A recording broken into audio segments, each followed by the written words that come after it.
गांव की बहन में। फूलमती काकी, अंजलि दीदी के लिए शहर से फोन आया है, जल्दी से भेजो दुकान पे, नहीं तो फोन कट जाएगा। हाँ हाँ बेटा, अभी भेजती हूँ। अंजलि बेटा, तेरे लिए शहर से फोन है, सब काम छोड़ के जल्दी जाके सुन ले, नहीं तो फोन कट जाएगा। हाँ माँ, अभी जाती हूँ, जरूर मीनाक्षी दीदी का फोन आया होगा। हाय अंजलि। नमस्ते दीदी, मेरा मतलब हाय, कैसी हो आप? यहाँ तो सब ठीक है। मामा मामी कैसे हैं? तू कैसी है? मेरे तो एग्जाम्स होने वाले हैं, हर रोज कॉलेज जाना पड़ता है, lectures, extra classes, private coaching. ओ मैं तो इतना थक जाती हूँ, क्या बताऊँ। आपकी कॉलेज वाली बहन जी आपको इतना पढ़ाती है, तो घर कब जाती हैं आप दीदी? अरे नहीं नहीं, ये सब सिर्फ मेरी प्रोफेसर नहीं पढ़ाती, मैं अलग से दूसरे टीचर्स के पास भी पढ़ने जाती हूँ। दीदी फिर तो आप बहुत थक जाती होगी ना, आप ना पैदल मत जाया करो, टांगा ले लिया करो दीदी।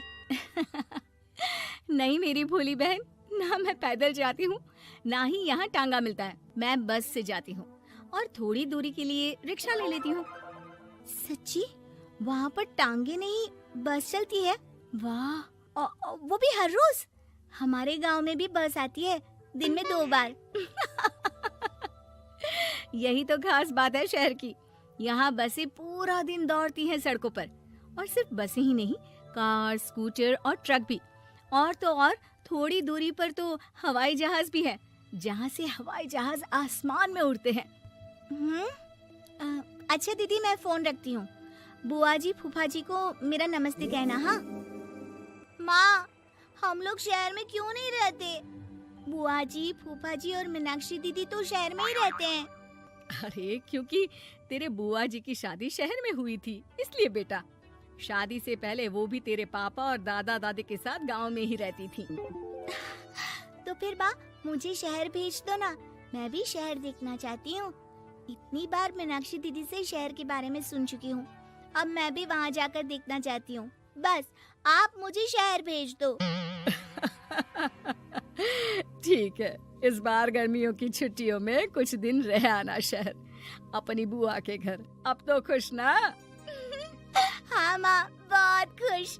आप देखना मैं शहर जाके कितने मजे करती हूँ। अंजलि अगले दिन स्कूल जाती है और वहाँ अपने सारे दोस्तों को अपने शहर जाने की बात बताकर चिढ़ाती है।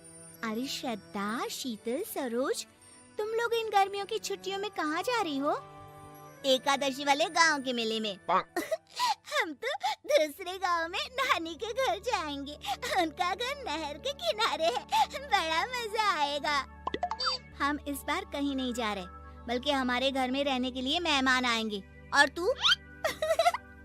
अरे मेरा क्या है, मैं तो बस पास वाले शहर जा रही हूँ, अपनी बुआ जी के घर, वहीं रहूंगी कुछ दिन। तुम लोग चिंता मत करना, मैं चिट्ठी लिखूंगी तुम सबको वहाँ से। पापा मुझे तो चक्कर आ रहे हैं, जी घबरा रहा है। बेटा, शहर आने की जिद भी तो तूने ही की थी, अब पहली बार बस में चढ़ी है तो यही होना था, भुगतो अब। अरे मामा जी, अंजलि, आप लोग आने से पहले बता तो देते, मैं लेने आ जाती बस स्टैंड तक। आओ आओ भैया, आओ बेटी अंजलि। माँ बुआ जी कैसे हैं वहाँ, और भाभी कैसी हैं? सब ठीक है, बस अंजलि जिद कर रही थी कुछ दिन आप लोगों के साथ रहने की, सो छोड़ने आ गया। दीदी, आप मुझे शहर घुमाने ले जाओ ना, मुझे भी शहर देखना है।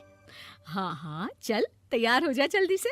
अंजलि तैयार होने जाती है और कुछ देर बाद जब बाहर आती है तो अरे ये क्या कर दिया तूने, मार्केट तक ही तो जाना है, इतनी डार्क रेड लिपस्टिक, इतने बड़े बड़े झुमके और चूड़ियां और चेहरे पर इतना सारा पाउडर। मेरी बहन, ऐसे नहीं चलेगा, जा और ये सब हटा के आ। अरे कैसे, क्यों? मैंने शहर आने के लिए इतनी मेहनत से ये सब इकट्ठा किया था, और वैसे भी मैंने देखा है मोहल्ले की राधा काकी के टीवी पर एक फिल्म चल रही थी, उसमें हीरोइन ना ऐसे ही तैयार होकर जाती है घूमने। सब पता है मुझे, मैं तो ऐसे ही जाऊंगी दीदी। अंजलि शहर की चकाचौंध को देखकर बहुत हैरान और खुश होती है। ऊंची ऊंची इमारतें, सड़क पर दौड़ती गाड़ियाँ, बड़ी बड़ी दुकानें, उसकी एक्साइटमेंट का ठिकाना नहीं था। दीदी, ये छोटा सा कमरा सड़क के किनारे क्यों रखा है?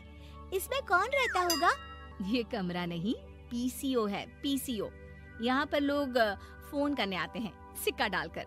ओह, हमारे गांव में तो दुकान पे ही जाते हैं बात करने। अच्छा चल, तुझे रेस्टोरेंट में खाना खिलाने ले चलती हूँ। Excuse me, 2 plate noodles please and 2 Cola.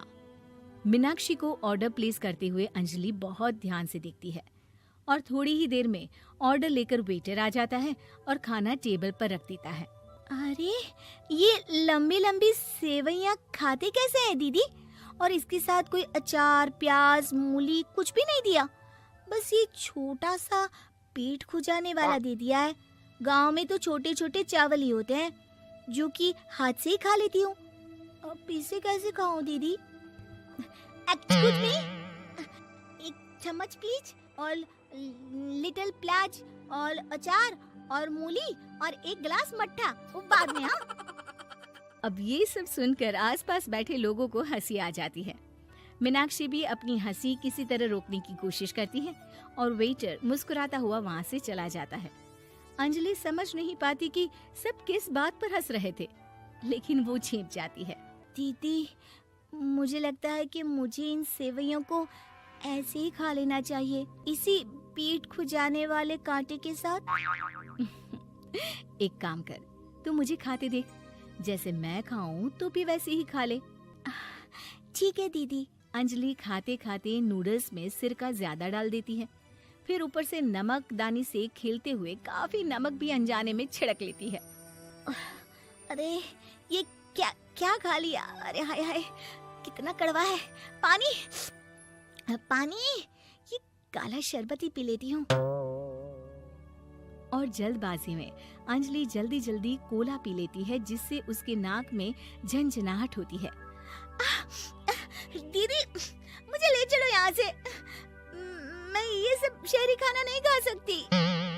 अब शर्म के मारे मीनाक्षी अपनी बहन को वापस घर ले जाती है और कहती है कि देख अंजलि, माना कि शहर और गांव एक दूसरे से बहुत अलग है, लेकिन इसका मतलब ये नहीं कि हमेशा शहर ही बेहतर हो और उस वजह से हमें वो सब करना पड़े जो हम नहीं कर सकते।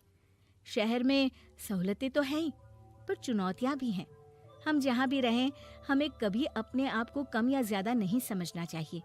और किसी भी नई जगह में ढलने में समय लगता है, उसके लिए तुम्हें दूसरों की नकल करने की कोई जरूरत नहीं है। बेटा, घूम लिया शहर या अभी और घूमना है? नहीं पापा, मैं अपनी गलती समझ गई हूँ। आप गांव ही ले चलिए मुझे।